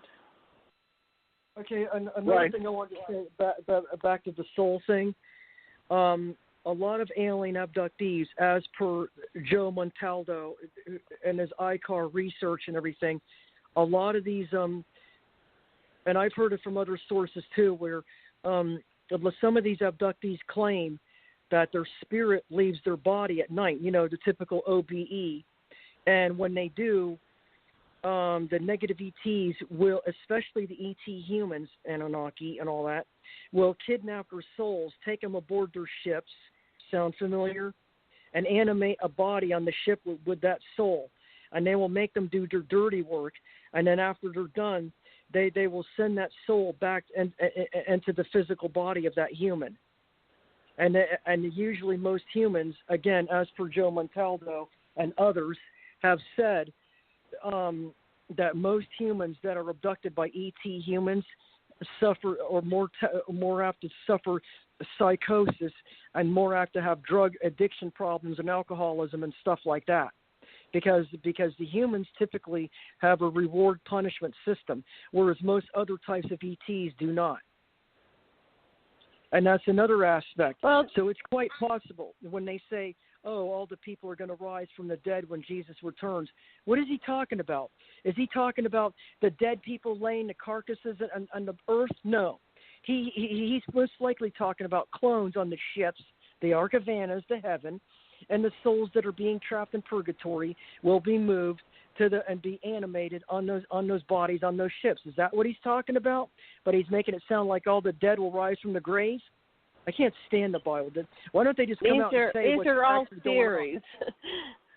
It's just a flow chart. These are all the theories. We have no idea what the answer is, but these are interesting hypotheses, and I like that you're stating it. So I've heard people describe what you're talking about, where they I travel a lot at night astrally. I don't feel like I'm a victim. I feel like I'm empowered, that I'm just remembering who I am, that I'm doing my work. I go on other planets. I go on board ships. I was somewhere last night, and I was doing a lot of work. I come back feeling good about myself. I love myself as a person. I love myself as a soul. And I love that I'm able to be a multidimensional being. But some people go because they don't understand it, and they tend to make it more demonic and more evil. Our soul and our personality and our perspectives create our reality to a great degree. I think we are in some kind of simulation, but the whole, I have been on board like huge facilities where we had a meeting of 100,000 people, and we understood that we were creating this facility and holding together with our minds, and then when we left, it dissolved. So there's that level. Is that how all of existence is? That the only thing that holds us together is our concept. There was once a study about everybody looking at it's a set material. Set says that when we go in a room and we look at a TV, everybody sees a different TV. Everybody sees something different everywhere we go. And so all we can do is reach a consensus reality and say, okay, we agree upon this is what we're seeing, we're perceiving.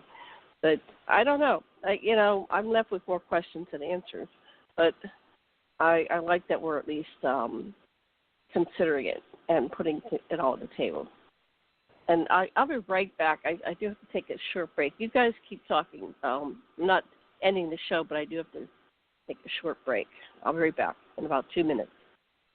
Keep going, guys.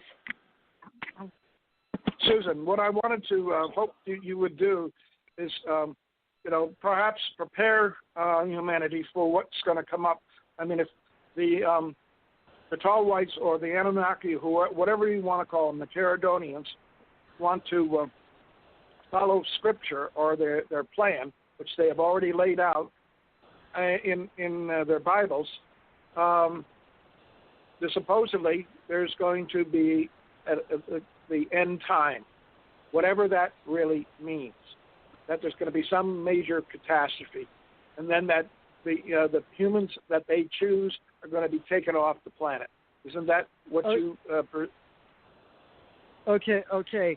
That would go in line with what I've learned about the Arkaron and about the Nibiru and about the hell planets that were created in Pleiades for processing the evil disembodied entities and the evil humans like the Dahmers and the Berkowitzes and all that other stuff.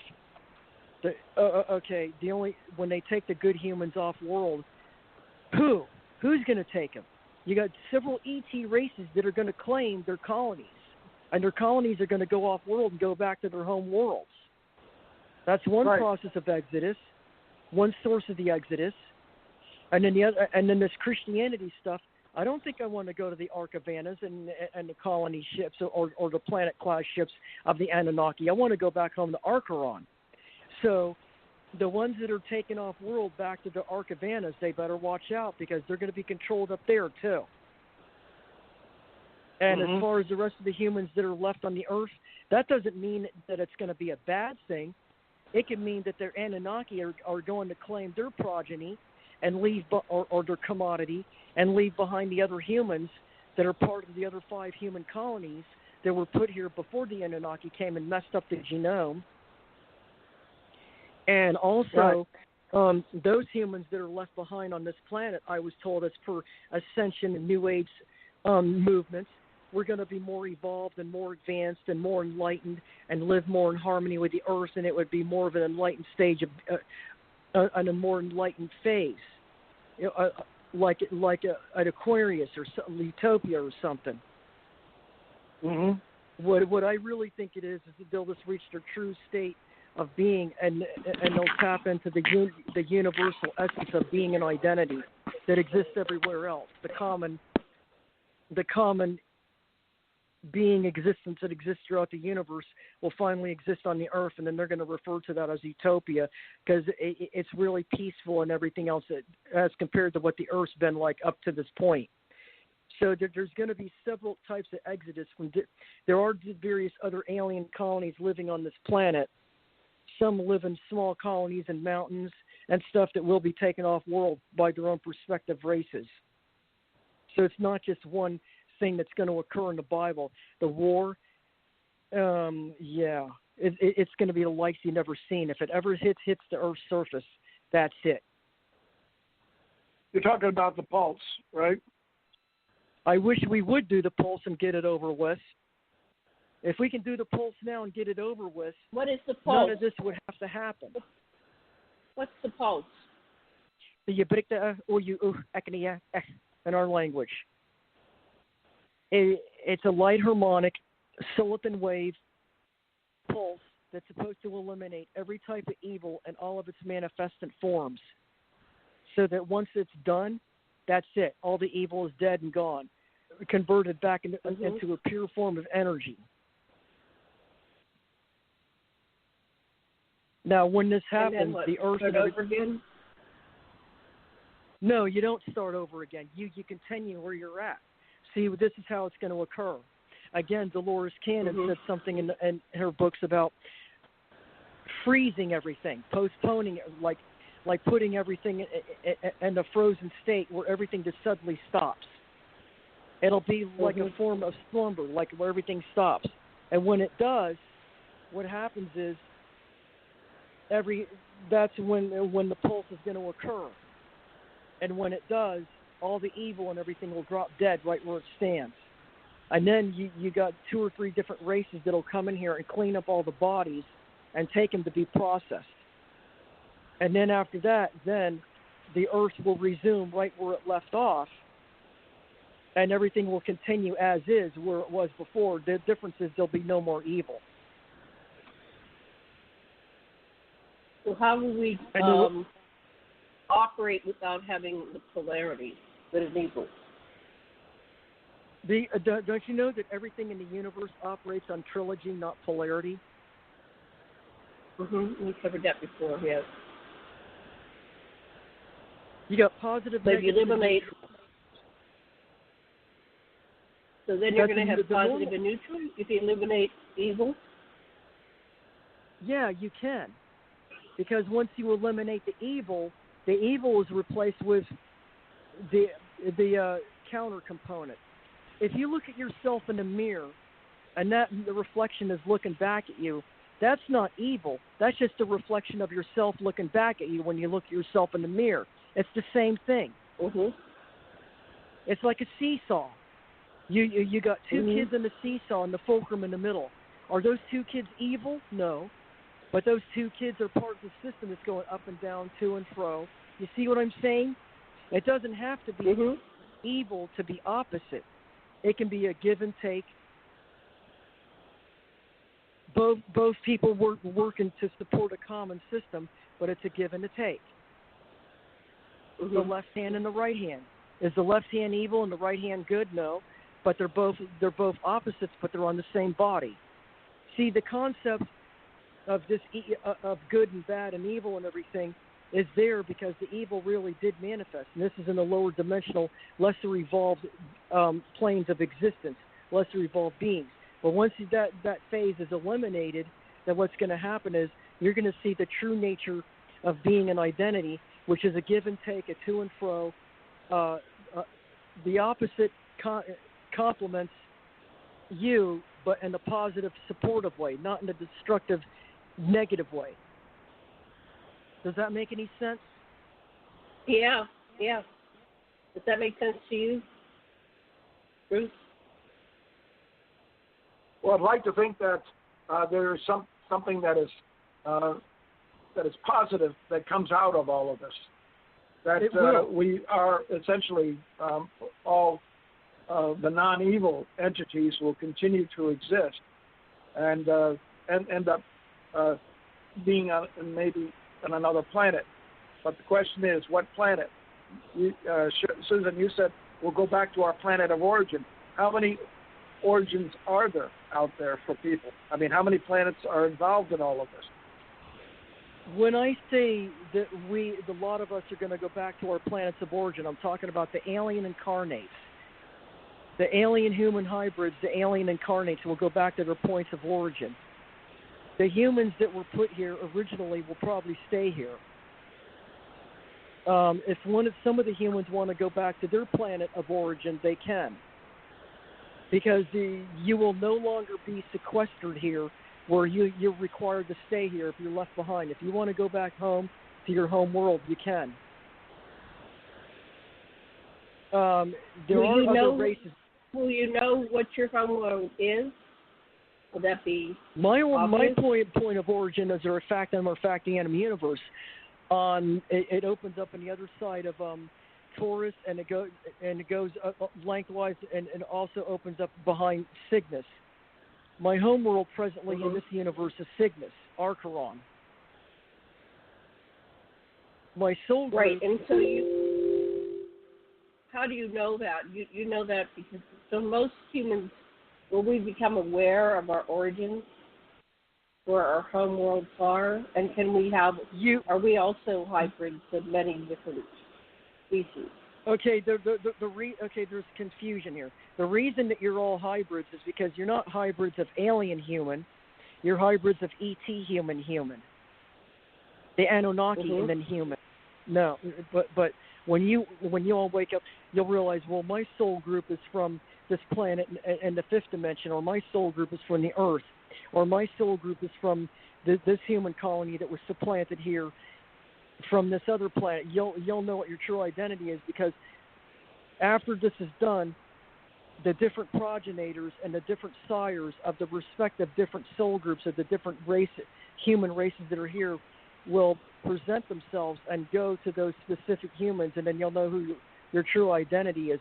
The whole thing is, once you start to tune into self, you'll start, your people will start to tune into where you're located at, and they'll start to come to you, usually in dream form, and they'll start teaching you about their identity and also where you're from and what you're like. And usually that's why I said, if you go back to your childhood, somehow instinctively a child knows instinctively what her true identity is, because when they play make-believe or pretend, usually they're tuning in, whether they know it or not. They're tuning in to what their true essence of their true identity is. And if you can remember what you used to do when you were real little, and if you can tune into your memories, especially the dreams that keep reoccurring over and over again, and you have to go through the screen memories too. You have to be able to see past the screen memories, because a lot of times these entities that are negative, they'll try to present themselves and make them look like your grandfather or your mother or another relative or something. So you got to see through that and then be able to see your true beings. You'll know that there's a resonance. You'll know when that's what Dr. Carla Turner did in her book, Masquerade of Angels. She talks about that very process that you're talking about, where the Draco or reptilians can look like the people related to the person and the abductee, and try to convince them that they're their lost mother or grandfather or something like that. Yeah, and you got to be, and the only way you can see past it is again, pay attention to that center, that gut feeling, and the center between the navel and the chest and the trachea. Pay attention to that real close. It'll tell you, is this right or not?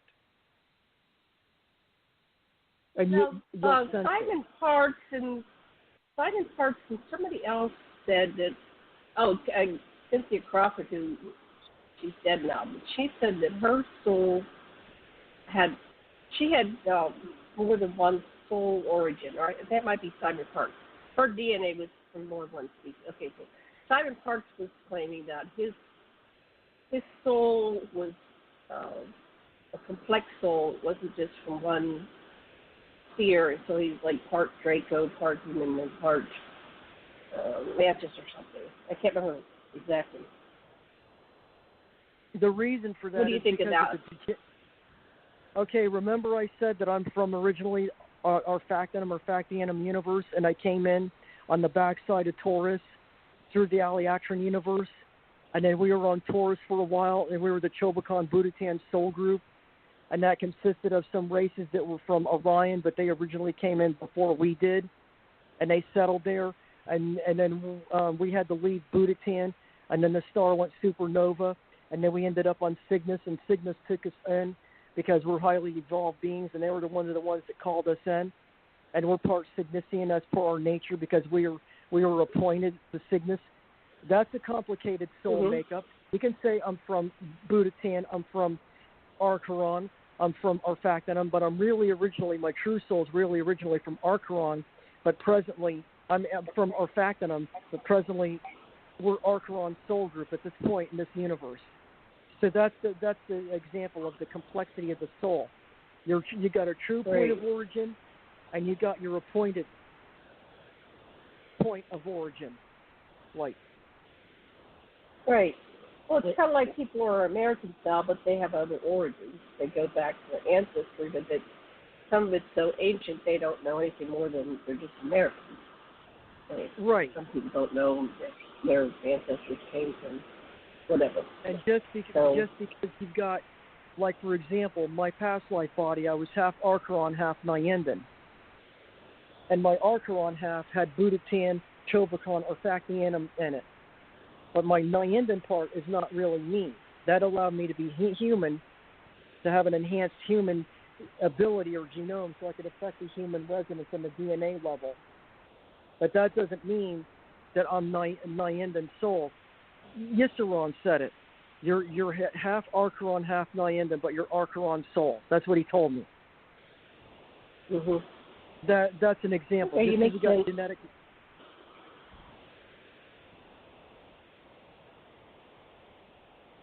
Yeah, you make sense. That makes sense. Yeah, just because so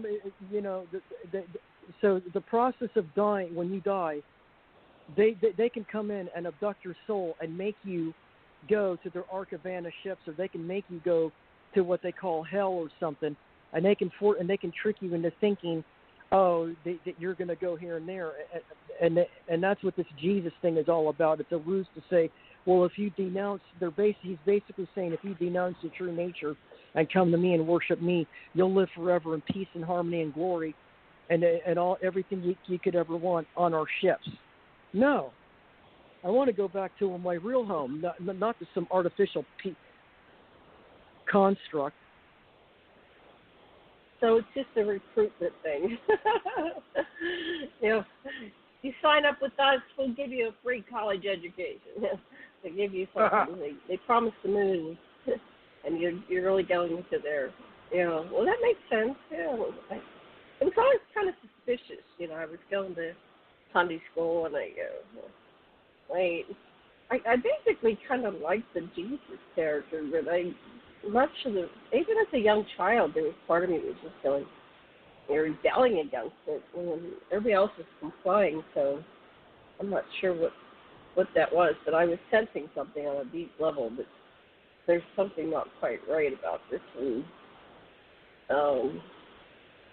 Christian thing, but there was some good things too. I liked the camaraderie, people gathered, we had, meals together, all kinds of fun things together, but then there was just that part was like, there's something wrong with this picture, and so exactly, and I went through the same thing. But and I the guess, camaraderie. Bruce, did you stay with the church? Yeah, go ahead. Go ahead, Susan. the camaraderie is pretentious because it's based on the fact that if you go along with them, then you get along with them. As soon as you start to disagree with them or something, then they blow you off and they stab you in the back and they gossip about you and stuff. And also, another thing I don't like about the Christian religion is they talk about carnal Christians. And the pastor's wife would make me walk home every Wednesday night from Bible study or prayer meeting. And I would walk through my own neighborhood. I know my own neighborhood. I grew up here. And it's a safe neighborhood. And yet she would assign this child molester to walk me home every Wednesday night when I went to prayer meeting. And he would fondle my breasts and stuff. And I brought it up to her. And she said some lame excuse like, oh, he's a carnal Christian. He's being tested by the devil. And God let that happen to see how far he would go. I'm glad you brought it up to me. I won't do that again. Well, finally she got her just desserts because her husband, she found her husband cheating on her and she divorced him. So good, she got what she deserved. Yeah.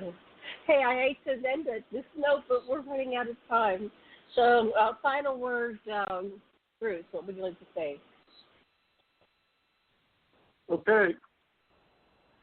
I just wanted to get across this idea that that what I experienced was, in a way, a preview of what is coming, and it shows that the Anunnaki or the Caradonians are trying to follow the scripture in the book of Revelation.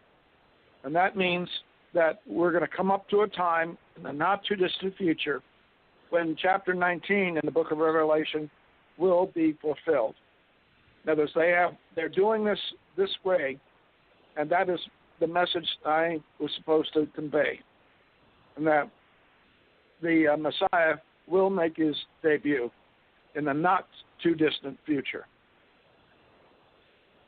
Excellent. And Susan, I'm sorry, I didn't mean to cut you off. That was a heavy thing, and I too had, we'll have to share sometime. I had a bad kind of sexual molestation thing as a result of my church too, but I got beyond it and escaped. But final words to our audience, and then the music's going to come on.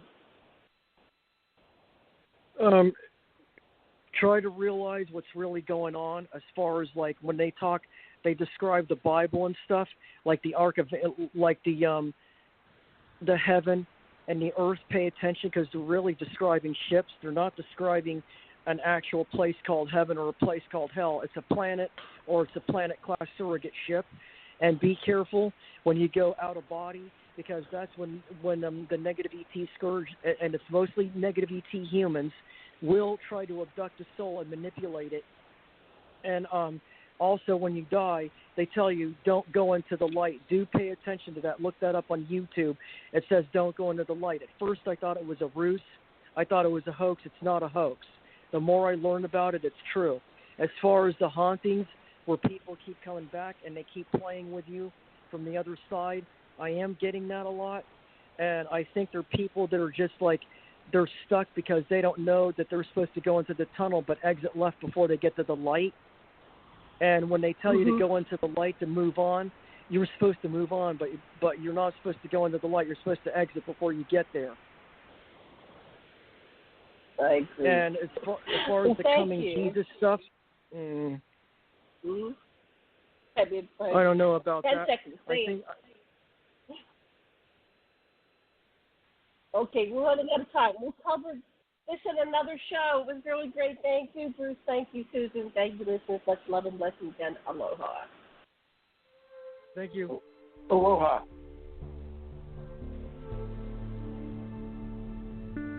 Janet? Aloha. Can you hear me? I tried to look on your website. I tried to look on your website, and I can't see our promo.